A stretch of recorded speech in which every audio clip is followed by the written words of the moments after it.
तबाही की तरफ ले जा रहे हैं। तिथे जंतर मंतरवर सुरू असणाऱ्या कॉक्रोच जनता पार्टीच्या आंदोलनात सोनम वांगचुक यांच्या उपोषणाचा 16वा दिवस। उद्धव ठाकरेंनी आंदोलनाला पाठिंबा देत राहुल गांधींनी जंतर मंतरवर जाऊन आंदोलनाला पाठिंबा द्यावा असं आवाहन केलं, तर अण्णा हजारेंनीही आंदोलनात उतरावं असं राऊत म्हणाले। नीट पेपरफुटी प्रकरणी केंद्रीय शिक्षण मंत्री धर्मेंद्र प्रधान यांच्या राजीनाम्याची मागणी करत वांगचुक आमरण उपोषणाला बसले, त्यामुळे वांगचुक यांचं 8.25 किलो वजनही घटलं। दरम्यान उद्धव ठाकरेंच्या सेनेनं राम मंदिर दानचोरी पाठोपाठ वांगचुक यांच्या उपोषणासाठी आक्रमक होत राष्ट्रीय स्तरावरील मुद्द्यांना हात घालत थेट केंद्र सरकारलाच आव्हान दिलं, त्यामुळे वांगचुक यांच्या आंदोलनाकडे सरकार कानाडोळा करतंय का की आंदोलन हाताळण्यात सरकार यशस्वी ठरणार हे पाहावं लागेल।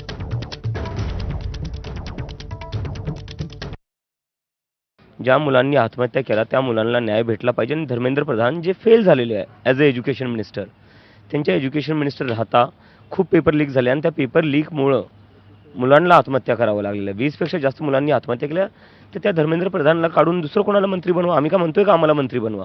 आम्ही का स्वतःसाठी काय मागतोय का? मंत्री जो असेल तो तुमचाच बनेल, पण धर्मेंद्र प्रधान हे अपयशी ठरलेलं आहे, तर त्यांना काढून दुसरं कोणाला मंत्री बनवा। आमची फक्त एवढीच मागणी आहे, पण तरीही सरकार एक डायलॉग करायलाही तयार नाही आहे। जेव्हा महात्मा गांधी उपोषणावर बसायचे तेव्हा जे ब्रिटिश लोक होते तेही सुद्धा त्यांच्याशी बोलायला यायचे, ही सरकार तर बोलायला सुद्धा येत नाहीये। दरम्यान उद्धव ठाकरेंनी आवाहन केल्यानंतर मंत्री उदय सामंत यांनी त्यांच्यावर टीका केली। आंदोलनानंतर इतक्या दिवसांनी जाग कशी आली असा सवाल सामंतांनी विचारला। शिवसेनेतर्फे सोनम वांगचुक आणि या मुलांच्या आंदोलनाला पूर्ण पाठिंबा जाहीर करत आहे आणि ज्या ज्या वेळेला शक्य असेल, जिथे आम्ही उतरण्याची गरज असेल तिथे महाराष्ट्रभर आम्ही तर उतरूच। आपल्या माध्यमातून मी देशातील सर्व पक्षांना सांगतोय की आपण देखील आपापल्या राज्यामध्ये, राज्यातील प्रमुख शहरामध्ये या युवकांना बळ मिळेल अशा पद्धतीने काही प्रतिकात्मक असेल, आणखीन काही असेल, हे समर्थनार्थ आंदोलन करा किंवा प्रदर्शन करा। फारच लवकर पाठिंबा जाहीर केला ना। आज कितवा दिवस चालू आहे? 16वा दिवस। किती जाऊ लवकर जाहीर केला, त्याच्या पलीकडे काय बोलायचं? फारच लवकर त्यांनी हा पाठिंबा जाहीर केलेला आहे, परंतु देशातल्या युवा पिढीसाठी, देशातल्या उद्योजकांसाठी, देशातल्या शेतकऱ्यांसाठी, देशातल्या कामगारांसाठी केंद्र शासन काम करतंय, राज्य शासन काम करतंय, हा विश्वास मतदारांचा असल्यामुळेच NDAचं सरकार हे देशामध्ये आलेलं आहे। अण्णा हजारेंनी सोनम वांगचुक यांच्यासोबत उपोषण करावं असं आवाहन ठाकरेंच्या शिवसेनेचे खासदार संजय राऊतांनी केलं। जरूर, म्हणजे माझं तर म्हणणे, मला वाटलं तर मी सुद्धा जाईन। राहुल गांधींनी गेलं पाहिजे।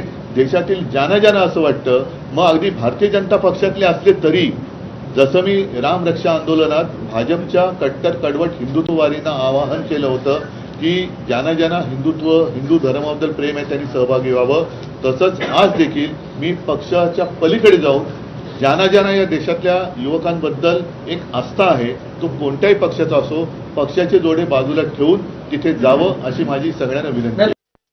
सोनम वांगचुक हा साधा माणूस नाही आहे। आज आमच्या अग्रलेखातून आम्ही अण्णांना आवाहन केलं आहे, आपण पाहिलं असेल की दिल्लीला जा। सोनम वांगचुक हा 14-15 दिवस झाले कोसळून पडलेल्या आहे शरीरानं, त्याचं डोकं मांडीवर घ्या आणि तुम्ही उपोषणाची घोषणा करा। तरुणांनी रस्त्यावर यावं। सरकारला सोनम वांगचुकचा बळी हवा आहे, त्यांना लढणारे लोक नको आहेत, ज्यांना तुरुंगात टाकता येत नाही त्यांना ते अशा प्रकारे मारू इच्छित आहेत, ही या सरकारची नियत आहे। बातमी जम्मू काश्मीरमधून। पश्चिम बंगाल पाठोपाठ जम्मू काश्मीरमध्येही ऑपरेशन लोटसच्या हालचाली या सुरू आहेत का अशी चर्चा सुरू झाली। या चर्चेला तोंड फुटले। मुख्यमंत्री